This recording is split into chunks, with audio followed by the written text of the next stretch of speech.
Guys, Oscar award पूरी ही दुनिया के सिनेमा कलाकारों के लिए सबसे बड़ा ड्रीम अवार्ड होता है। लेकिन मैं तो ये सोचता हूं कि जिस भी कलाकार को ये ऑस्कर अवार्ड मिलता होगा और उसके बाद स्टैंडिंग ओवेशन और तालियां मिलती होंगी तो शायद उसको जिंदगी में किसी और चीज की चाह रहती नहीं होगी, है ना। चलो मैं इससे रिलेटेड एक सवाल पूछता हूं। क्या आप ये जानते हैं कि ऑस्कर अवार्ड की हिस्ट्री में किस कलाकार को सबसे लंबा स्टैंडिंग ओवेशन दिया गया? तो चलिए मैं आपको इसका जवाब देता हूं। वो कलाकार थे चार्ली चैपलिन, जिन्हें 12 मिनट के लिए स्टैंडिंग ओवेशन दिया गया और स्टैंडिंग ओवेशन के बाद वो काफी ज्यादा इमोशनल भी हो गए थे। गाइस, ये अमेजिंग फैक्ट जान के आपको कैसा लगा चैट सेक्शन में जरूर लिखिएगा और ऐसे अमेजिंग फैक्ट्स के लिए यूट्यूब पे हमारे चैनल को सब्सक्राइब कर लीजिएगा और अगर आप इंस्टाग्राम पे देख रहे हैं तो मुझे फॉलो करना मत भूलिएगा। मिलते हैं अगली वीडियो में। गाइस, क्या आपको पता है कि 1970 से पहले इंडिया के मिडिल क्लास और लोअर मिडिल क्लास लोग डिटर्जेंट पाउडर, जिससे हम लोग कपड़े धोते हैं, उसे अफोर्ड तक नहीं कर सकते थे क्योंकि वो बहुत महंगा था। और फिर उसके बाद आए करशन भाई पटेल अपना डिटर्जेंट पाउडर लेके, जिसका नाम था निरमा। और निरमा ने डिटर्जेंट पाउडर को हम जैसे लोगों के लिए अफोर्डेबल बनाया। मजे की बात यह है कि करशन भाई पटेल ने निरमा को अपने घर पे ही बनाया था और तब वो कहीं नौकरी करते थे और नौकरी पे जाते वक्त और नौकरी से वापस आते वक्त वो निरमा के डिटर्जेंट पाउडर को जगह जगह पे बेचा करते थे। और इतने हार्ड वर्क के बाद आज वो 21,000 करोड़ रुपए की संपत्ति के मालिक हैं। है ना ये इंस्पिरेशनल स्टोरी? गाइस, ऐसी इंस्पिरेशनल स्टोरी के लिए यूट्यूब पे हमारे चैनल को सब्सक्राइब कर लीजिए और अगर आप इंस्टाग्राम पे देख रहे हैं तो मुझे फॉलो करना मत भूलिएगा। मिलते हैं अगली वीडियो में।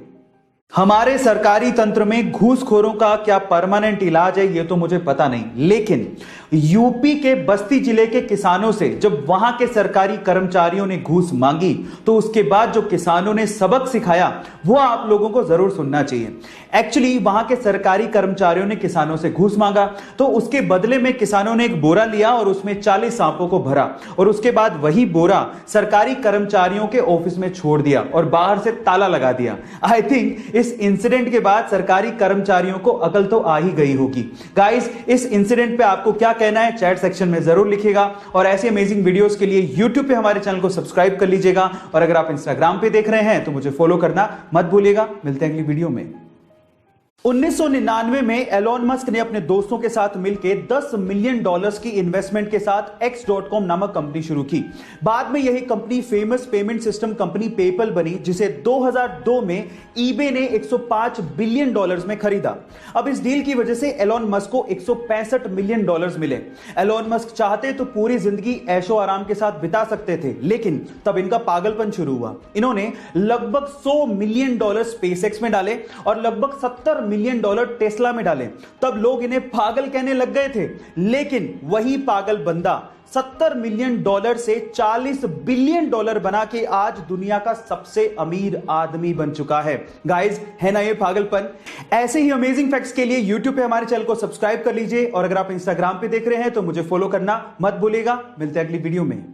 एक मां अपने बच्चों के लिए कुछ भी कर सकती है और कुछ ऐसा ही किया यूपी के वाराणसी की 75 साल की अमरावती देवी ने अपने बेटे के लिए, जिसका बेटा आज से 4 साल पहले फ्रूट की गाड़ी लेके नेपाल जा रहा था, लेकिन रास्ते में ही सामने वाली गाड़ी से उसका एक्सीडेंट हो गया और सामने वाले की मौत हो गई। तब नेपाल पुलिस ने उस बेटे को पकड़ लिया, लेकिन बेटे का नेपाल पुलिस से यह कहना था कि एक्सीडेंट उसकी वजह से नहीं बल्कि पीछे से आने वाली गाड़ी की वजह से हुआ, लेकिन नेपाल पुलिस ने इसका यकीन नहीं किया और उसे जेल में डाल दिया। अब जेल से बाहर निकाला जा सकता था, लेकिन उसके लिए 7 लाख रुपयों की जरूरत थी, जो कि उस बूढ़ी मां के पास नहीं थे। फाइनली ये बूढ़ी मां एक तख्ती पर अपने बेटे की रिहाई की गुजारिश लेके वाराणसी के सड़कों पर 4 साल तक घूमती रही और फिर इस मां के 4 साल का संघर्ष काम आया और बीएचयू के छात्रों की मदद से नेपाल से उसके बेटे को रिहा करवाया गया। आपको इस मां के संघर्ष की कहानी कैसे लगी चैट सेक्शन में जरूर लिखिएगा और ऐसे अमेजिंग वीडियोस के लिए हमारे यूट्यूब के चैनल को सब्सक्राइब कर लीजिएगा। मिलते हैं अगली वीडियो में। एक मां अपने बच्चों के लिए कुछ भी कर सकती है और कुछ ऐसा ही किया यूपी के वाराणसी की 75 साल की अमरावती देवी ने अपने बेटे के लिए, जिसका बेटा आज से 4 साल पहले फ्रूट की गाड़ी लेके नेपाल जा रहा था, लेकिन रास्ते में ही सामने वाली गाड़ी से उसका एक्सीडेंट हो गया और सामने वाले की मौत हो गई। तब नेपाल पुलिस ने उस बेटे को पकड़ लिया, लेकिन बेटे का नेपाल पुलिस से यह कहना था कि एक्सीडेंट उसकी वजह से नहीं बल्कि पीछे से आने वाली गाड़ी की वजह से हुआ, लेकिन नेपाल पुलिस ने इसका यकीन नहीं किया और उसे जेल में डाल दिया।